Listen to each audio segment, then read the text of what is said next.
Bonjour, bienvenue, nouveau rendez-vous 12 Guardou durant cette semaine sur Radio Alta Vregoant. Ça nous retrouvons maître Lucien Fely, bonjour. Bonjour. Alors c'est un Sguard un peu particulier cette semaine, puisque pas de commentaires d'actualité, pas d'interview que vous écoutez. On va parler d'une actualité importante aussi, qui s'est déroulée notamment la semaine dernière. Il y a eu la sortie de la bande dessinée d'Aléria tome 2, donc dernière sommation qui est consacrée à l'assaut. Cette bande dessinée qui vient de sortir, qui a été présentée au Radisson Blu.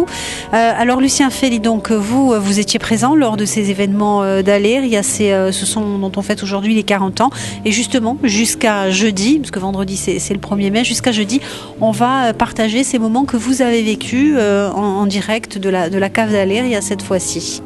Tout à fait, c'est à la fois très, très près et très loin.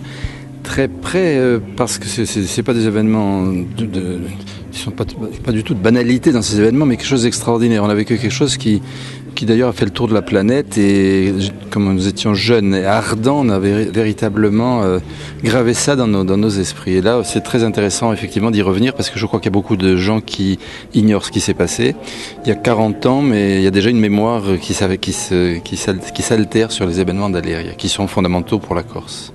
Effectivement, 40 ans après, c'est important ce devoir de mémoire. Devoir de mémoire qui est important, parce que l'amnésie qui pourrait s'inscrire dans l'esprit de la jeunesse en particulier, parce que c'est une génération en fait, les prive d'une visibilité sur ce qui est en train de se passer en Corse. On ne peut pas ignorer ce qui s'est passé à Aléria et comprendre la situation corse actuelle. Alors, 40 ans donc, Lucien Fely, jeune avocat qui arrive sur ces événements. Comment est-ce que vous avez, parlez-nous de votre Aléria en fait, comment est-ce que...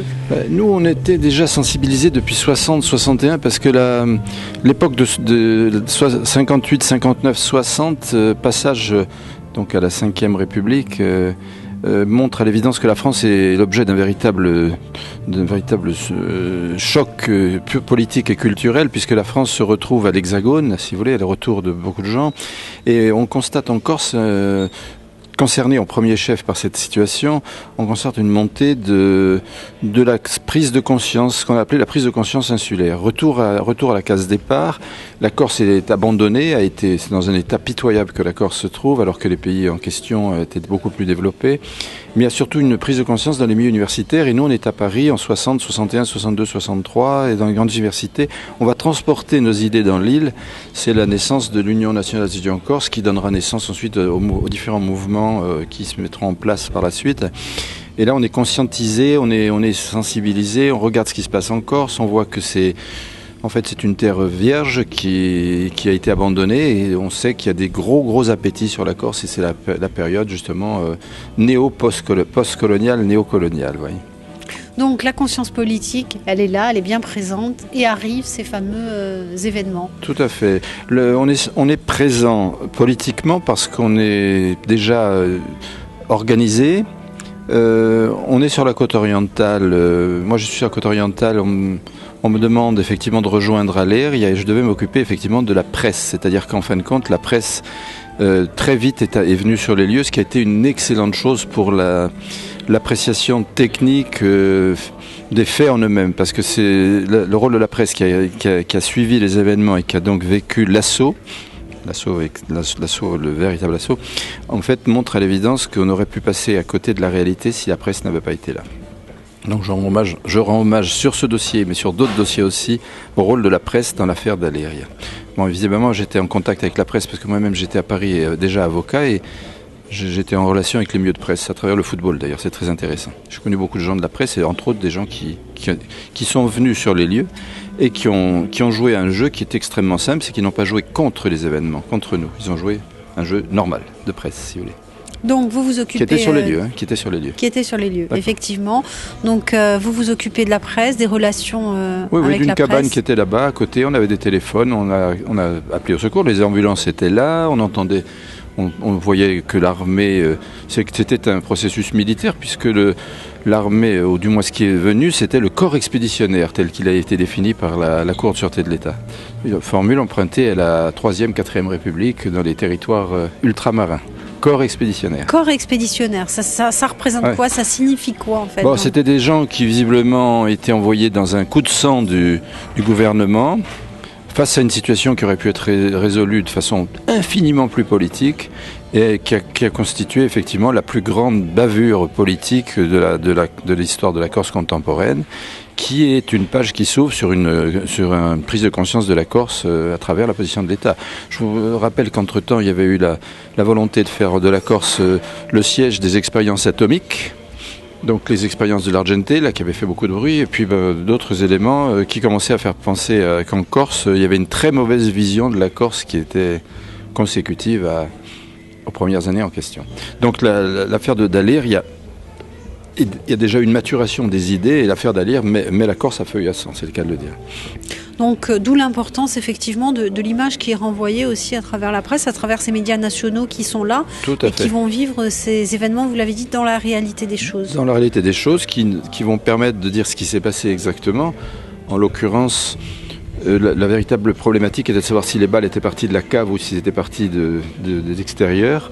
Et de toute évidence, ce qui a été traduit par les éléments que nous avons apportés à travers justement les éléments phoniques, soniques, etc., c'est que les tirs venaient de l'extérieur. On avait eu la chance d'obtenir les chutes que les équipes télévisées avaient ramenées à leur chaîne. Les chutes, c'est ce qui n'est pas utilisé, bien entendu, et on les a utilisées, nous, dans un studio de projection, et on s'est aperçu effectivement, en interprétant les choses, que les tirs, parce que c'est aussi dans le temps, les tirs venaient de l'extérieur. Ce qui a changé la donne sur le plan des condamnations, bien sûr. Bien évidemment, c'est sûr que ce sont des éléments très importants pour... Qu'ensuite on va au procès, forcément. Ensuite, le procès s'ouvre.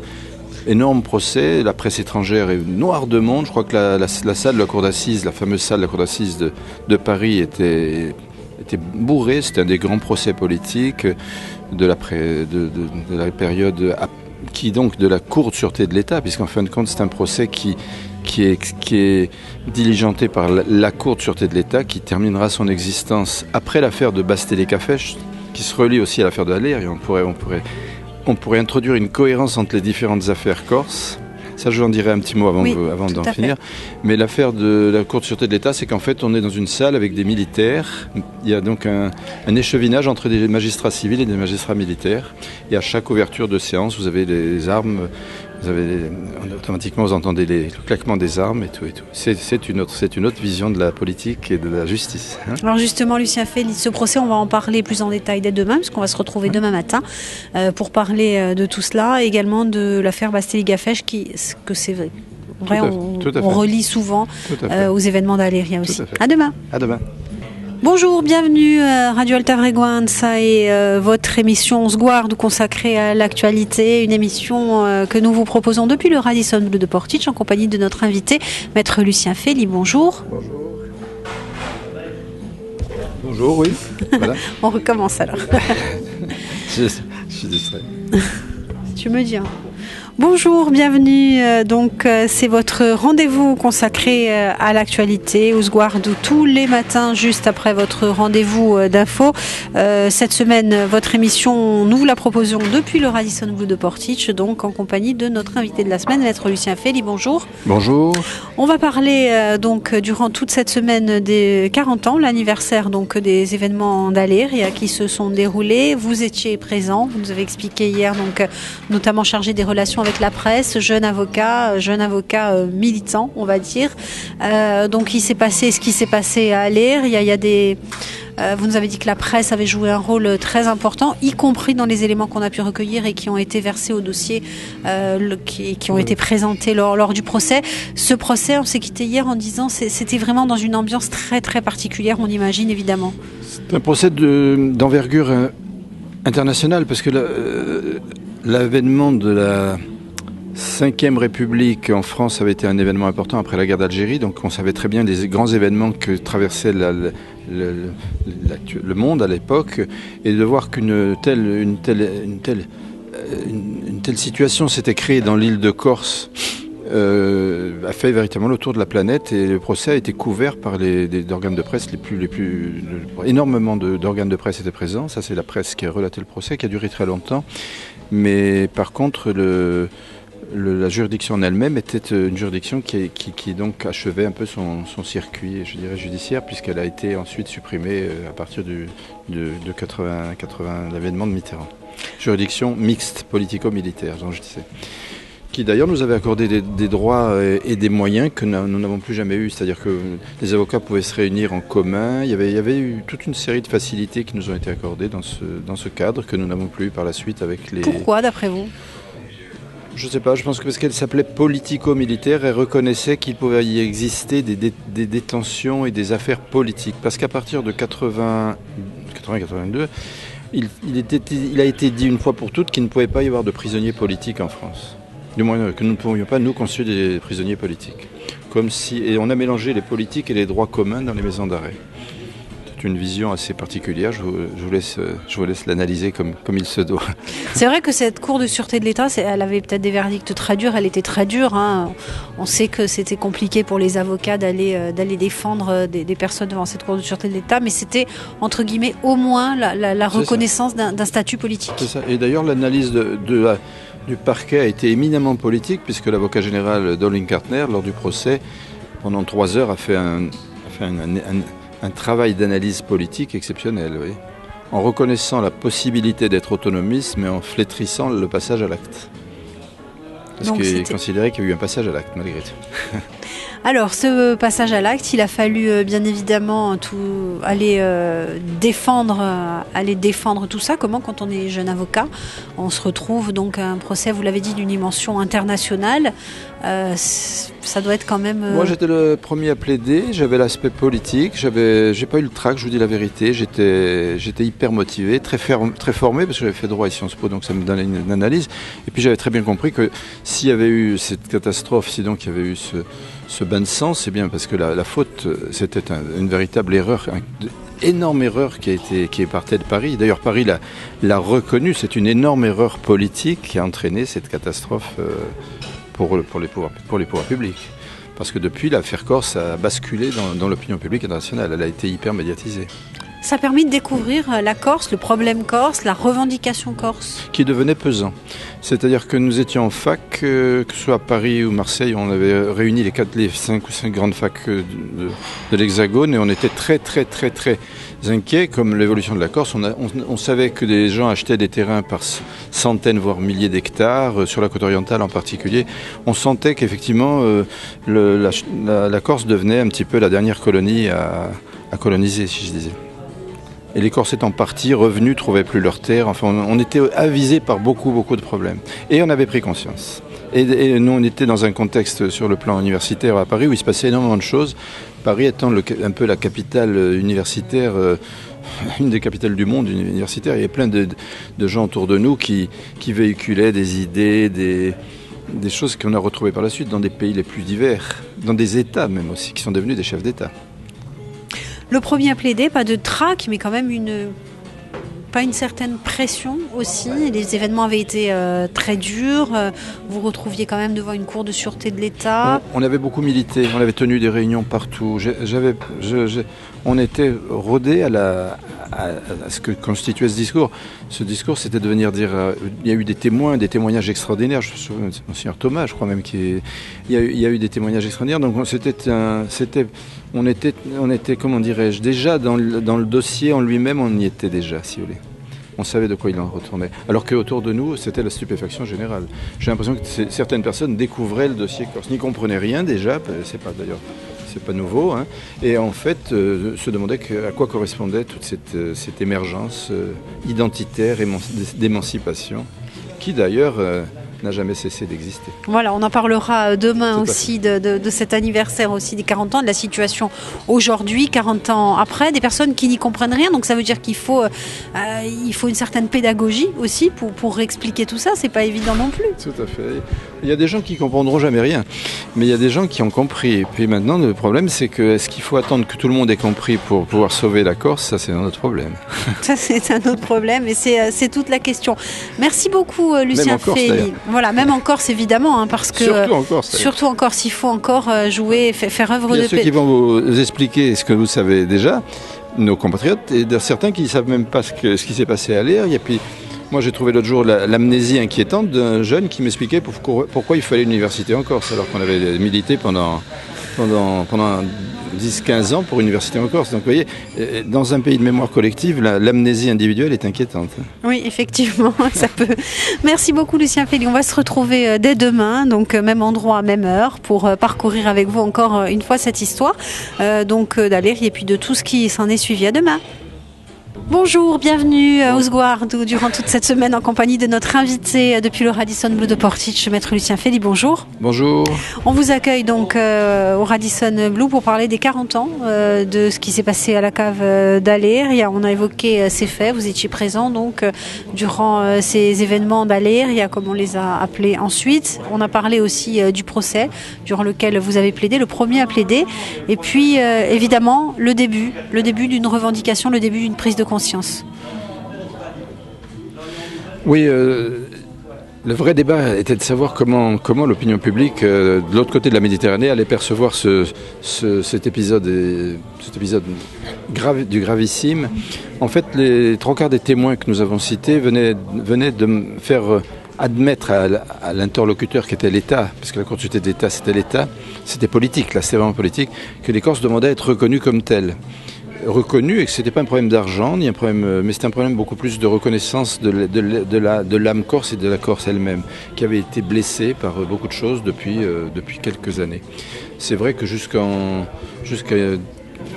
années 60, c'était l'indifférence, l'abandon, et que la Corse avait été laissée dans un état d'abandon total, et que certains pays que la France avait traités à l'extérieur étaient beaucoup plus dotés, beaucoup plus équipés que la Corse. Donc les Corses reconnaissaient qu'il y avait une sensation d'abandon, d'indifférence. Et là, c'était véritablement une revendication de notre différence, de notre particularisme, et en même temps de notre reconnaissance. Le combat était clair. Mais la perception à l'extérieur était difficile, mais par contre ça se relayait bien avec la presse internationale parce qu'il se passait des choses analogues un peu partout. En Pays de Galles, parmi les premiers colloques, en Pays Basque, en Espagne, en Italie, dans certaines régions, dans Wallonie, etc. Beaucoup de problèmes similaires, Groenland, etc. Donc on n'était pas les seuls à revendiquer cette espèce de sentiment d'appartenance, de particularisme qui se développait quand la carte du monde avait changé avec la décolonisation. On était mûrs pour ce procès, mais ce procès, l'État l'a traité assez, je dirais, d'une façon politique. Après, elle a commencé une autre vision des choses. Et les procès n'ont plus été traités de façon si politique, puisque, en fin de compte, les détenus ont considéré qu'il n'y avait plus de prisonniers politiques. Oui, c'est ce qu'on disait hier. Donc il y a eu effectivement Aléry, on a évoqué aussi l'affaire Bastelli-Gafesh, ça aussi ça a été un moment fort. Alors ce qui serait intéressant dans un pays qui invoque sa mémoire collective, qui est sans arrêt justement à revenir vers Pascal Paul et notre histoire, qui est une histoire extraordinaire avec une république avant la République, une maturité politique exceptionnelle, un statut institutionnel qui inspire la Constitution des États-Unis, etc., etc. Tout ce que notre jeunesse sait à peu près, peut-être essayer de faire en sorte qu'il y ait une mémoire qui soit plus précise sur ce qui reste extrêmement cohérent entre les différentes grandes affaires corses des dernières années. Parce que beaucoup de gens me disent, c'est très curieux, on a l'impression que l'affaire Corse, pendant presque plusieurs décennies, s'est plus jouée sur la scène judiciaire que sur la scène politique elle-même. C'est exact. L'affaire de Bastelli-Gafesh qui suit l'affaire d'Aléry et l'affaire ensuite du Boeing, l'affaire ensuite de Campo dell'Oro, qui est une affaire qui vient se glisser aussi au milieu, parce que nous, elle a été escamotée, mais ça concernait toujours des attentats. Tous ces attentats que les Corses ont subis aussi, les problèmes un peu des affaires qui se succèdent ensuite, l'affaire Bonnet, l'affaire Erignac, toutes ces affaires s'inscrivent les unes dans les autres et une cohérence peut être retrouvée dans la façon dont le débat qui devrait être un débat politique, le problème corse qui devrait être traité une fois pour toutes sur le plan politique, et régulièrement rebondir régulièrement sur le plan judiciaire, à travers effectivement des situations qui relèvent de la justice. Alors très curieusement, beaucoup de militants se sont retrouvés dans des enceintes judiciaires et ont fait passer leur message sur le plan politique dans des enceintes judiciaires, ce qui est quand même pas banal dans une démocratie telle qu'elle se définit. Vous avez dit le procès avait été traité de façon politique. Effectivement, il y avait peut-être eu une écoute politique, une réponse politique aussi en fonction des différentes condamnations qui ont été menées. Aujourd'hui, est-ce que vous avez l'impression que justement ça n'existe plus du tout? Il y a uniquement la réponse répressive. Non. Aujourd'hui, moi j'ai terminé ce long chemin qui m'a fait défendre pratiquement toutes ces affaires depuis Aller, Bastel, Boeing, Lorenzon, l'affaire des Paillotes, l'affaire Erignac 1. J'ai constaté que je le dis et je l'affirme et je soutiens, je ne me gêne pas pour le dire, j'ai l'impression que c'est souvent préjugé d'une certaine façon devant une cour qu'on appelle cour d'assises spécialement constituée. Ce sont des très bons magistrats, mais spécialement constitués, comme son nom l'indique. Donc je pense que la marge de manœuvre est beaucoup plus limitée aujourd'hui qu'avant. Je ne sais pas si le jugement qu'on a obtenu dans l'affaire d'Alir et qu'on a obtenu, l'affaire de Bastilica-Fesch, d'ailleurs, aussi est une drôle d'affaire, puisque les gens qui étaient responsables, les commandos qui avaient été saisis à Bastelica, est passé au mois d'août discrètement dans une chambre correctionnelle à Paris, alors que nos amis corses qui étaient dans l'affaire de Bastelica sont passés à la Cour de sûreté de l'État avant qu'elle disparaisse. Mais donc, à un moment donné, l'injustice est aussi ne peut pas non plus ne peut pas disparaître de la façon politique de régler le dossier corse, mais qui n'a jamais été réglé pour l'instant sur le plan politique lui-même. Alors justement, quand on est auxiliaire de justice, comme l'est un avocat, comment est-ce qu'on fait passer un certain message, mais c'est pas toujours évident aussi. Devant les juridictions, on a plaidé très souvent. Moi, j'ai plaidé des années. Ça va écouter depuis toujours que j'ai plaidé. Puis j'ai arrêté là avec l'affaire Erignac. J'étais pour Alain Ferrand. Je peux vous dire que arrêté. Bon, j'ai plus d'occasion, mais je veux dire qu'à un moment donné, j'y crois plus beaucoup. Je pense que maintenant le débat il est politique. Un point, c'est tout. Et si l'État, dans sa composition et dans ses composantes complexes, alternatives et tout, a géré de façon aussi discontinu et finalement on n'a pas trouvé de solution au problème corse, il est peut-être temps enfin qu'un problème politique sous le problème. Je rappelle au passage qu'on avait aussi été élus à la fuite de l'affaire de Bastelica-Fesch et que nous avons été élus autonomistes. C'était en 1982. Alors 82, là aussi il y a quelques décennies qui se sont écoulées quand même. C'est bien long pour trouver une solution à un problème politique. Effectivement. Donc on va parler demain justement pour notre dernier rendez-vous de la semaine de ces 40 ans après et de ce que vous pouvez constater, du constat que vous pouvez dresser aujourd'hui, amer ou pas. On verra demain sur les évolutions 40 ans après. Merci Lucien Féli, on se retrouve demain. Bonjour et bienvenue Ousguardou sur Radio Alta Frequenza, dernier rendez-vous de la semaine puisque demain c'est la fête du Muguet, c'est le 1er mai, c'est la fête du travail aussi, donc on va se reposer. En tout cas aujourd'hui Maître Lucien Féli est bel et bien avec nous, bonjour. Bonjour. Allez, il y a donc 40 ans après, on en a parlé durant toute la semaine, on va en reparler puisqu'il y a différentes célébrations qui sont prévues tout au long de cette année 2015. Allez, il y a 40 ans après, où est-ce qu'on en est aujourd'hui selon vous Maître Lucien Féli? Plutôt désabusé ou plutôt optimiste? Non, on est entré incontestablement dans une nouvelle phase là, qui vient peut-être de se dessiner dans ces dernières années où la société politique corse ne voit plus l'émergence des idées qu'on incarnait il y a bientôt 40-50 ans, je dirais, pratiquement, comme des intrus dans le jeu politique corse qui était ordonné autour du jeu binaire entre le clan de gauche et le clan de droite, organisé par des chefs de clan. Organisation dont Paris tire un immense profit parce que ça lui permettait de gérer l'affaire corse comme elle le fait dans d'autres pays extérieurs, on le voit très bien. On organise à travers des systèmes claniques. Là, non, il y a une émergence de forces politiques nouvelles qui ont apporté avec elles des idées nouvelles, venues effectivement autour des années dont je vous parlais tout à l'heure. Je ne vous cache pas à cet égard que je reste une très forte nostalgie de ce moment qu'on a vécu les uns et les autres dans ces années en question, où la population était extrêmement solidaire, motivée, sensibilisée par ce qui se passait, où la classe politique, tout doucement, a compris que cette émergence d'idées nouvelles était irréversible et aujourd'hui elle s'est glissée dans toute la composante politique de la société insulaire, que ce soit à gauche et à droite. On ne peut plus raisonner avec une gauche et une droite, on raisonne avec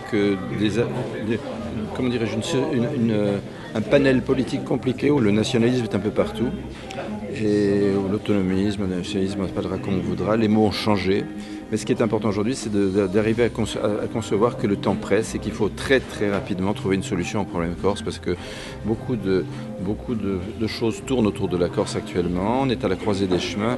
Moi, le temps qui vient de s'écouler, les 40 années dont on fait état à travers l'affaire Dalir, me font penser, étant suffisamment jeune parmi les gens moins jeunes, qu'il faut quand même ne pas laisser le temps jouer trop son jeu négatif, parce que la Corse évolue, il y a des valeurs qui ont disparu, il y a beaucoup de choses qui se passent en Corse qui ne se passaient jamais. La Corse a changé un petit peu, il y a beaucoup de choses qui sont inacceptables dans l'île actuellement, et je pense qu'il ne faut pas traîner, il ne faut pas que l'État continue à jouer la montre. Il a joué la montre en se disant qu'après tout un jour il y aurait peut-être une population plus neutre, moins identitaire, mais je pense qu'il se trompe complètement. Il y a une Corse nouvelle qui s'est mise en place et qui aspire à être reconnue comme telle, et puis un point c'est tout. Je pense qu'il ne faut pas chercher midi à 14h. La solution du problème corse, elle est claire, elle est politique. Alors si Paris oppose un refus, c'est parce qu'il se dit que de toute façon il avait une certaine majorité dans la population hexagonale à ce sujet, mais je crois que ce n'est plus le cas. J'aimerais bien savoir exactement si un référendum existait sur le plan national, combien de gens considéreraient que la Corse mérite un statut particulier, pro-domo, et que les Corses aussi soient à la hauteur de l'événement, ce qui est aussi une certitude, parce que je pense qu'il y a beaucoup de Corses qui ne savent pas ce qui s'est passé, peut-être qu'il y a des amnésies, et il faut aussi que les Corses ne tombent pas dans le piège de l'électoralisme. C'est-à-dire qu'à un moment donné, en distribuant du pouvoir, en faisant rentrer les gens par le jeu de l'électoralisme, il ne faut pas non plus perdre la colonne vertébrale de ce qui vient de ces 40 années, de ces 50 années. La colonne vertébrale ne peut pas, en quelque sorte, disparaître au profit justement je ne parle pas sur le plan personnel de qui que ce soit, mais je veux dire qu'à un moment donné, il faut un programme clair, simple, que l'opinion publique est véritablement un programme clair et simple, et non pas des arguties électoralistes, parce que le Corse est très fin dialecticien, il ne faudrait pas non plus qu'il se perde dans des jeux dialectiques et électoralistes. Alors justement, donc il y a cette proposition de l'État pour la collectivité unique, il y a beaucoup d'autres choses, beaucoup d'autres votes de l'Assemblée de Corse, quasi unanimes, qui eux ne sont pas écoutés. Et puis il y a les élections territoriales qui arrivent. Vous parliez d'électoralisme. Est-ce qu'il va falloir qu'on se retrouve et qu'il y ait un jeu beaucoup plus clair qui soit dessiné dans ce cadre-là? Il est temps qu'une proposition soit faite au peuple corse de ce qui serait la définition de son costume politique, social, économique et tout, qui soit pro-domo, ad hoc, donc véritable, ce que la Corse veut comme habillage politique, administratif, etc. Même si ça doit déroger au droit commun, mais celui qui effectivement permet aux Corses de s'épanouir, de s'aérer en quelque sorte dans une vie politique normale, et pas ce corsetage un petit peu étroit dans un cadre départemental où visiblement toute une série de situations ne sont pas véritablement prises en compte dans leur particularisme. Moi je suis un adepte de la spécificité corse qui est une vérité de tous les jours dans la vie professionnelle. Je suis avocat, je le constate tous les jours. Il y a une spécificité ici qui doit être reconnue, et c'est justement l'émergence d'un statut spécifique de la Corse qui est nécessaire. On lui donnera le nom qui convient, mais il trouve toujours des noms pour ce genre de définition. Après, c'est un problème de politique, mais peu importe, il faut que la Corse soit spécifiquement reconnue. Alors c'est un enjeu déterritorial, mais bien évidemment, est-ce que ça pourrait être un enjeu suprarégional, un enjeu national? On peut penser par exemple aux législatives aussi. Voilà, il faut mettre, à mon avis, le curseur doit être mis sur l'Assemblée régionale, dès lors que ces décisions, toutes ces prises de position seraient susceptibles d'être reconnues par le pouvoir parisien.